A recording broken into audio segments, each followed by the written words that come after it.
Assalamualaikum warahmatullahi wabarakatuh. Nama saya Ami Fatullah Muslim.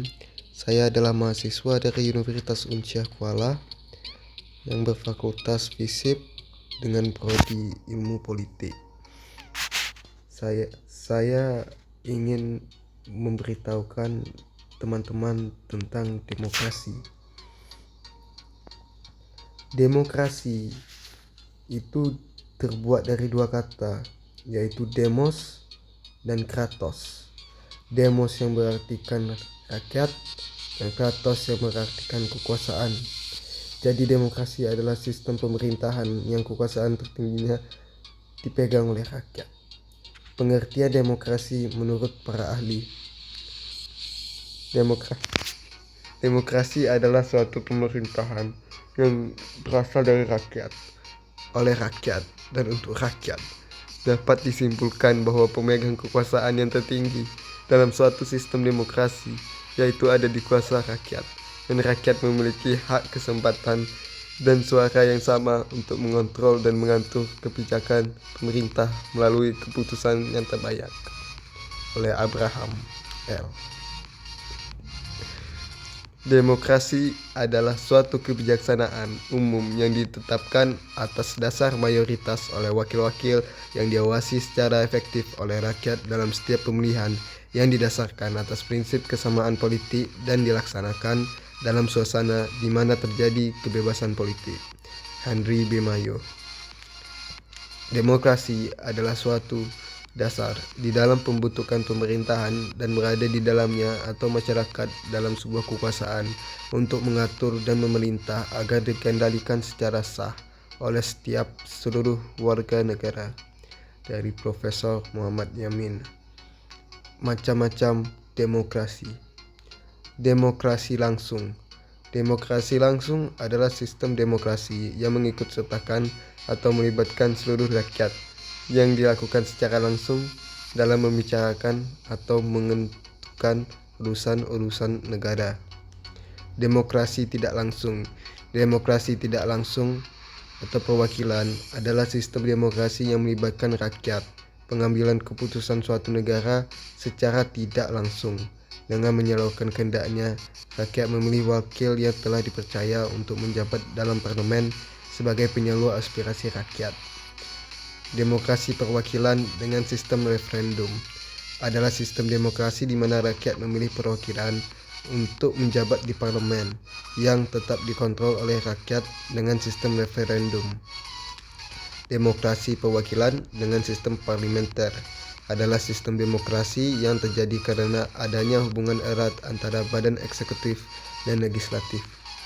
Demokrasi perwakilan dengan sistem pemisahan kekuasaan adalah suatu sistem demokrasi di mana eksekutif dan legislatif kedudukannya adalah terpisah. Demokrasi perwakilan dengan sistem referendum dan inisiatif rakyat adalah gabungan dari demokrasi perwakilan tidak langsung dan demokrasi secara langsung. Demokrasi liberal. Demokrasi liberal adalah sistem demokrasi yang menekankan kepada kebebasan individu yang sering mengabaikan kepentingan umum. Demokrasi rakyat. Demokrasi rakyat adalah demokrasi yang didasari dari paham sosialisme dan komunisme yang mengutamakan kepentingan negara dan kepentingan umum. Demokrasi Pancasila. Demokrasi Pancasila adalah demokrasi yang bersumber dari tata nilai sosial dan budaya bangsa Indonesia dengan berdasarkan musyawarah mufakat yang mengutamakan kepentingan umum. Ciri-ciri pemerintahan demokratis. Yang pertama, ada keterlibatan warga negara atau rakyat dalam pengambilan keputusan politik baik langsung maupun tidak langsung. Adanya persamaan hak bagi seluruh warga negara dalam segala bidang. Adanya kebebasan dan kemerdekaan bagi seluruh warga negara. Dan yang terakhir, adanya pemilihan umum untuk memilih wakil rakyat yang duduk di lembaga perwakilan rakyat. Pelaksanaan demokrasi di Indonesia. Yang pertama, demokrasi parlementer yang berlangsung dari 1945 sampai 1959. Demokrasi parlementer berlangsung ketika berlakunya Konstitusi Republik Indonesia Serikat pada tahun 1949 dan Undang-Undang Dasar 1950. Pemegang kekuasaan terhadap jalannya pemerintahan secara luas berada di tangan parlemen. Parlemen dapat membubarkan kabinet pemerintahan yang kuasa. Dikenal pula sebagai demokrasi liberal. Penyimpangan kekuasaan presiden hanya terbatas sebagai kepala negara. Kekuasaan pemerintah dilaksanakan oleh partai. Dan terakhir, perbedaan ideologi dari partai-partai yang berkembang masa demokrasi parlementer menimbulkan perbedaan pemahaman mengenai kehidupan berbangsa dan bernegara yang berdampak pada terancamnya persatuan di Indonesia. Yang kedua, demokrasi terpimpin yang berlangsung dari 1959 sampai dengan 65.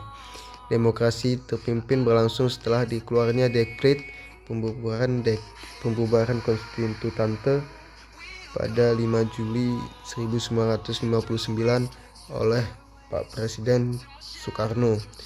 Dijalankan perhentikan musyawarah mufakat secara gotong royong dan secara ideologis yang berkembang.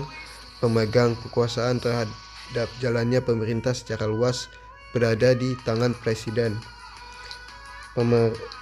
Penyimpangan penataan kehidupan politik menyimpang dari tujuan awal, yaitu demokratisasi, menciptakan stabilitas politik yang demokratis, menjadi sentralisasi pemusatan kekuasaan di tangan presiden. Kebebasan partai dibatasi. Presiden cenderung berkuasa mutlak sebagai kepala negara sekaligus kepala pemerintahan. Ketiga, demokrasi Pancasila didasarkan pada nilai-nilai Pancasila sebagaimana termuat dalam pembukaan Undang-Undang Dasar tahun 45.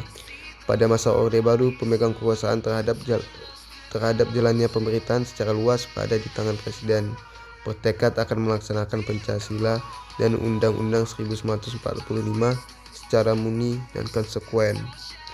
Penyimpangan pilar-pilar demokrasi secara partai politik, lembaga perwakilan rakyat, dan media massa berada pada kondisi lemah. Media massa selalu dibayang-bayangi pencabutan surat izin usaha penerbitan pers atau SIUPP. Rakyat tidak diperkenankan menyelenggarakan aktivitas sosial politik tanpa izin dari pemerintah. Pembangunan tidak merata tanpa dengan adanya kemiskinan di sejumlah wilayah.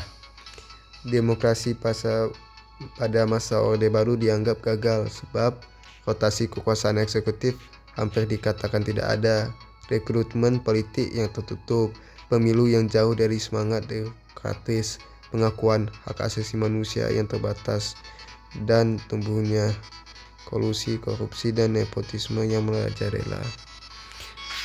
Dan yang terakhir adalah demokrasi Pancasila masa reformasi.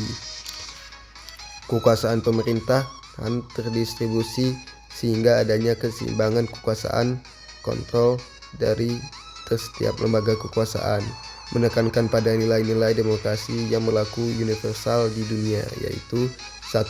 Penghargaan atas kebebasan, 2. Penghargaan atas kesamaan, 3. Penghargaan atas partisipasi dalam kehidupan bermasyarakat, dan 4. Penghargaan atas perbedaan.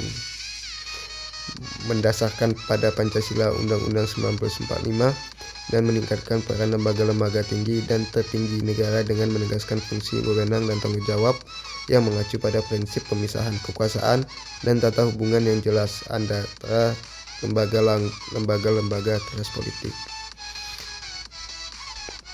Itu saja dari saya, Ami Fatullah Muslim. Terima kasih sudah meluangkan waktu untuk melihat video saya. Semoga bermanfaat. Assalamualaikum warahmatullahi wabarakatuh. Stay safe, brother. God bless you.